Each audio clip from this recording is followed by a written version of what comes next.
If you love a good, easy, pretty much dump and go crockpot meal that tastes like you have been cooking all day, these two new dinner ideas are just for you.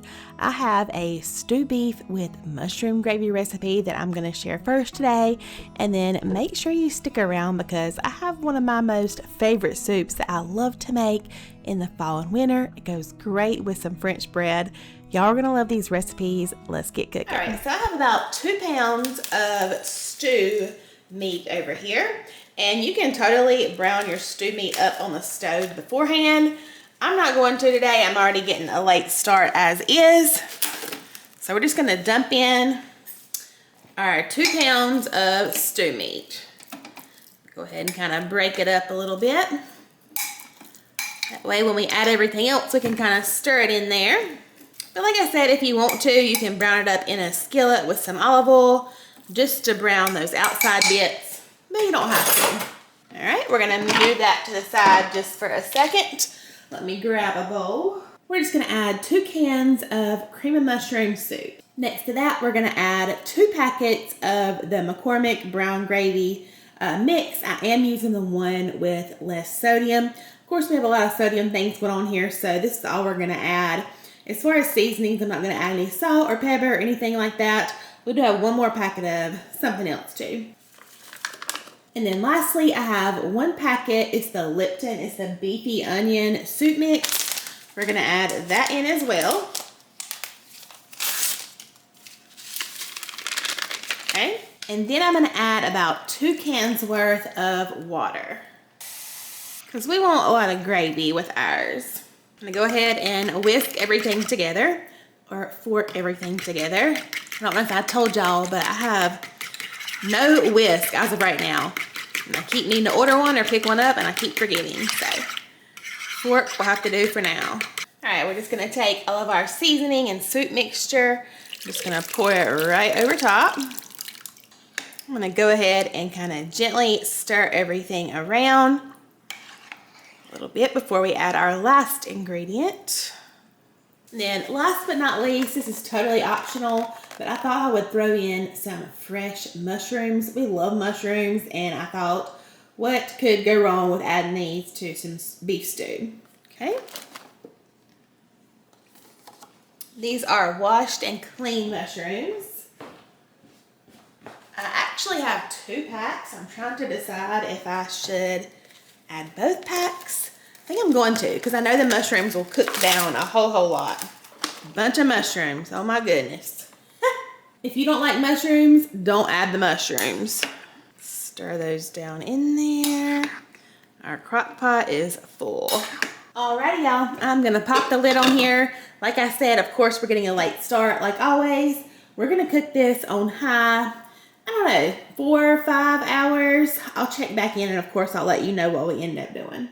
All right, y'all, our beef tips have been cooking all day with those mushrooms. You can really see how those mushrooms cooked way down. We have those delicious, tender beef tips in there.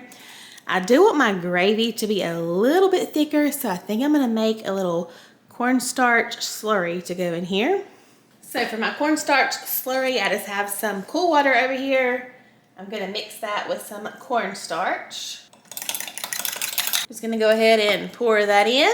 I have my crock pot still on warm. I'm just gonna let that go probably another, I don't know, 10, 15 minutes until it has time to thicken up. You can see it's already starting to thicken up. Won't take any time at all. This is gonna be so good with those mashed potatoes that I shared. If you did not see that mashed potato recipe, I will link it down below for you.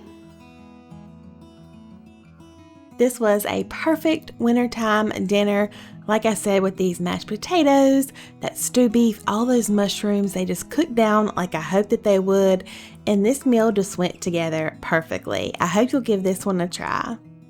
Next up, we have this creamy chicken and wild rice soup. I had to do this first part of the video as a voiceover because my dishwasher was running and it was right below the crock pot where I was cooking this.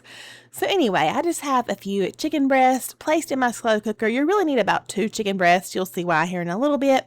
And to that, I season those up just with an all-purpose seasoning. I like the Danos, and then a little bit of salt and pepper. It's 1 cup of wild rice that you do rinse.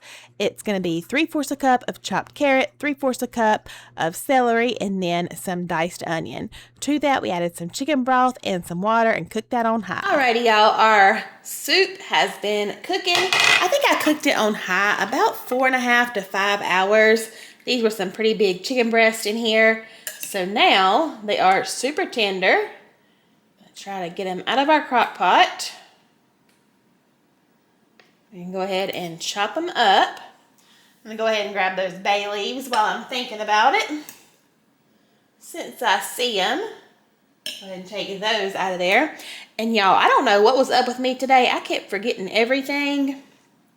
I even forgot to put my carrot in there. As you can see, there is some carrot in there, so I did not even turn my camera on.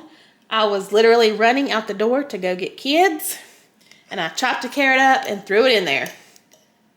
But it still had plenty of time to cook. All right, got all my chicken out of there. I'm gonna go ahead and just chop this up really quick. You can see it is nice and fall apart tender. I am barely having to do any cutting at all. Could probably just use 2 forks. All right, now we're just gonna bring back over our chicken. Get it back into the slow cooker. And honestly, I'm gonna see how much chicken this is. I really like my soups to be kind of soupy. We are gonna thicken this up though, but I still want it to be pretty liquidy. So you know what? I did 3 chicken breasts.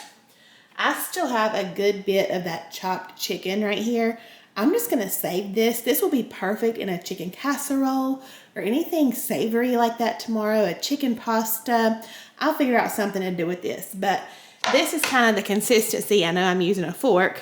Like I said, we are gonna add a little bit more liquid to this, but this is already kind of like a stew consistency, and I really want a soup. So I'm not gonna add any more of that chicken. We'll use that up for something else. Alrighty, y'all, now we are going to thicken up our soup. I have my saucepan over here. We're just gonna add some butter, along with a little bit of olive oil, let that melt down. All right, now I'm just gonna slowly whisk in 1/2 cup of flour. All right, I'm gonna continue to whisk and let this flour kind of cook for just a minute or so. Alrighty, y'all, now over here I have 2 cups of whole milk. I am just going to slowly whisk it in as well. Turn that down just a tad. We have whisked. It's pretty smooth. We have a few clumps in there. It'll be just fine. All right, now we're just gonna come back over here to the slow cooker. Go ahead and add in our mixture. This is gonna make our soup super creamy. Go ahead and stir this in. I just have my slow cooker on warm. Already looks so good. It is super thick. I think we made the right decision by leaving out some of that chicken. Could even add a little bit of broth if you wanted to thin yours out even more. Already looks so good. You can stop here if you want to, but we're gonna do one more thing that's just gonna take this over the top. All right, I have some heavy cream over here. You can use half and half, but heavy cream really just sets this soup off. The first time I ever made this, I was in love. It is so good. I'm just gonna pour in that heavy cream. And then, like I said, I just have my slow cooker on warm right now. I think that is gonna be the perfect consistency. But you could turn this on low if you wanted to. Another 30 minutes. I have a loaf of French bread over here that I'm gonna slice up and toast up to go with our soup. But it is looking so good. And go ahead and give it a taste if you need to adjust your seasonings. But this soup is everything. Got your veggies in there, got your chicken. It's creamy and dreamy, so cozy. This one always turns out so good. It is so full of flavor. those chewy little rice in there and that tender chicken, and of course all of your creamy vegetables in there as well. Y'all, make sure you give this one a try this fall and winter. Also, if you are stopping by today, please let me know you stopped by. Leave any kind of emoji or any kind of comment down there below so I can say hey and know that you did stop by today. I hope you're all doing well. I hope you're all getting excited about Thanksgiving, and I'll see y'all real soon in my next video. Bye, y'all.